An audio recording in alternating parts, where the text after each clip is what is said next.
ఒంటరిగా బయటకు వెళ్లాలంటే చాలు విజయవాడ వాసులకు చెమటలు పడుతున్నాయి. నిర్మానుష్య ప్రాంతాలు, జనసంచారం తక్కువగా ఉన్న ప్రదేశాల్లో ఉద్యోగం అంటే వణుకు పుడుతోంది. ఎప్పుడు ఎట్నుంచి బ్లేడ్ బ్యాచ్ తమపై విరుచుకుపడుతుందోనని భయపడుతున్నారు. మత్తులో జోగుతూ డబ్బు కోసం నగరవాసులపై దాడులకు దిగుతోంది బ్లేడ్ బ్యాచ్. కొంతకాలం స్తబ్దుగా ఉన్న బ్లేడ్ బ్యాచ్ విజయవాడలో మళ్లీ హల్చల్ చేస్తోంది. నెల రోజుల వ్యవధిలోనే పలు దాడులతో జనాన్ని బెంబేలెత్తించారు బ్లేడ్ ముఠా సభ్యులు. కుమ్మరిపాలెం సెంటర్లో రాత్రి 11:30 ప్రాంతంలో ఓ ఆటో డ్రైవర్పై బ్లేడ్లు, కట్టర్లతో విరుచుకుపడి విచక్షణారహితంగా దాడి చేసి డబ్బు దోచుకుని పరారయ్యారు.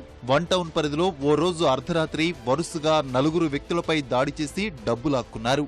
రైల్వే స్టేషన్ సమీపంలో విధులు నిర్వహిస్తున్న ఓ కానిస్టేబుల్పై రైల్వే గ్యాంగ్మెన్ పై దాడికి తెగబడ్డారు. చివరికి విద్యార్థులను సైతం వదలకుండా దాడి చేశారు. ఇవన్నీ నెల రోజుల్లో జరిగిన ఘటనలు మాత్రమే.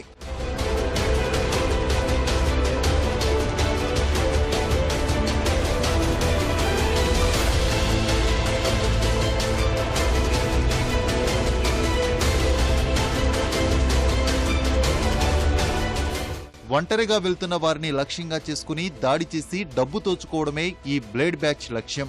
విజయవాడ బస్టాండ్, రైలు పట్టాల వెంబడి ప్రాంతాలు, పద్మావతి, కృష్ణవేణి ఘాట్లను అడ్డాగా ఏర్పాటు చేసుకున్నారు. చిట్టినగర్, భవానీపురం, కృష్ణలంక, కేదారేశ్వరపేట, పాల ఫ్యాక్టరీ, గాంధీనగర్, గుణదల ప్రాంతాల్లో ఈ ముఠా ఎక్కువగా సంచరిస్తుంది.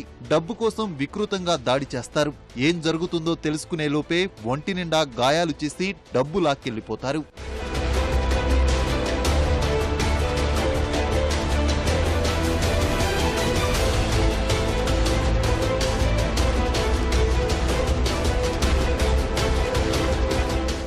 ఇప్పటి వరకు 35 మంది బ్లేడ్ బ్యాచ్ సభ్యులపై పోలీసులు రౌడీ షీట్లు తెరిచారు. ప్రత్యేక నిఘా బృందాన్ని ఏర్పాటు చేశారు. ఇంట్లో నుంచి పారిపోయి తల్లిదండ్రులు లేక, సమాజం ఆదరించక అనాథలుగా మారి చెడు అలవాట్లకు బానిసలైన కొందరు ఇలా నేరస్తులుగా మారుతున్నారని పోలీసులు గుర్తించారు. సులువుగా డబ్బు సంపాదించేందుకు దాడులకు తెగబడుతున్నారు.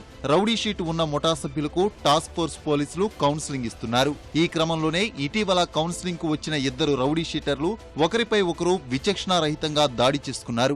మనకి ఎక్కడైతే యూత్ కొద్దిగా ఇర్రెస్పాన్సిబుల్గా కొంతమంది ఉన్నారో, కొంతమంది బ్యాడ్ ఎలిమెంట్స్ ఎవరైతే ఉన్నారో, కొన్ని ఐసోలేటెడ్ ప్లేసెస్ చూసుకొని వాళ్ళు ఇంకోళ్ళు భయపెట్టడం కోసం, లేకపోతే ఏదైనా డబ్బుల కోసం, ఎక్స్ట్రాషన్ ఎప్పుడైనా చేయడం కోసం, లేదా మత్తు పదార్థాల యొక్క ఇన్ఫ్లుయెన్స్లో చేయడం అనేది కొన్నిసార్లు మనం చూస్తూ ఉన్నాం.